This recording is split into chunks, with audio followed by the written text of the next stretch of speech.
Hello, my name is Erin. This was an interesting scenario to kind of hear about because I do work for a small biotech company right now. Half the side is clinical trial, and then the other half is small biotech in the very early preclinical phases of developing a novel drug. So there, I do understand, with the rise of social media and news outlets, there can be certain things that become viral and they spread very quickly.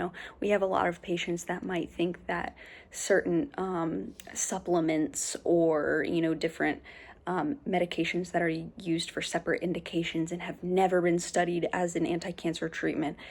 They've seen something online or they've read a news article that said that it can cure them, and they've tried X, Y, and Z. And so I understand, patients wanting to try these things because media outlets have pushed that.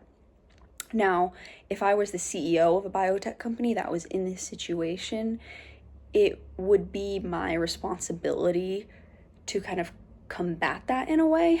So first, not lean way too much into that hype. As a CEO, your top responsibility is really to protect that science, protect the integrity of your company and the science and the research that's being done. So while it might be promising, it's early in phase 2 at this point, like you said. So really only have that preclinical and that phase 1 data, and it's just now kind of going into phase 2, so it really hasn't been expanded to a wide array of people yet.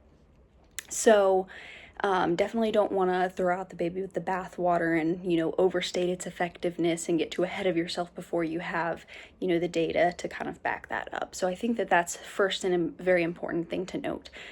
Second, I think it would be okay to explore other things, like compassionate use, obviously after you have a lot more data. So that's something that could be, it depends on the situation.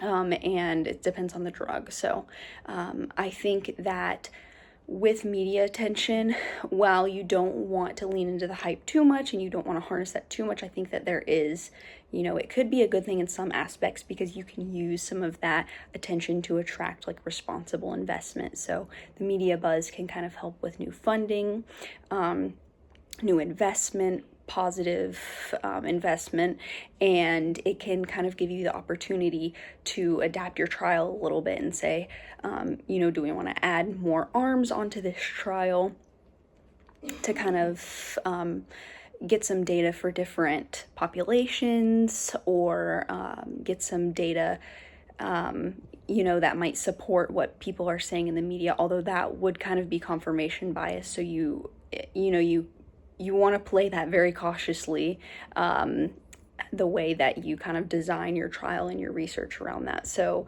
I think that, all in all, if I'm the CEO of the company, the most important thing in this scenario is the communication. So, we're publishing clear PR statements that say, that kind of explain the drug's development path. We emphasize what the trial was designed to prove in the very first place. You're transparent about timelines, and how certain things in phase 2, it's very difficult to get it rushed or give it like a fast track or breakthrough status. There's certain criteria that have to be met, and just be transparent about the timeline, about the risks of kind of shortening that timeline, the regulatory milestones that need to be met, and such like that. So very important to kind of address the public if it is getting a lot of media buzz and such. So I think that that's kind of what I would hold at the most importance if I was in that situation.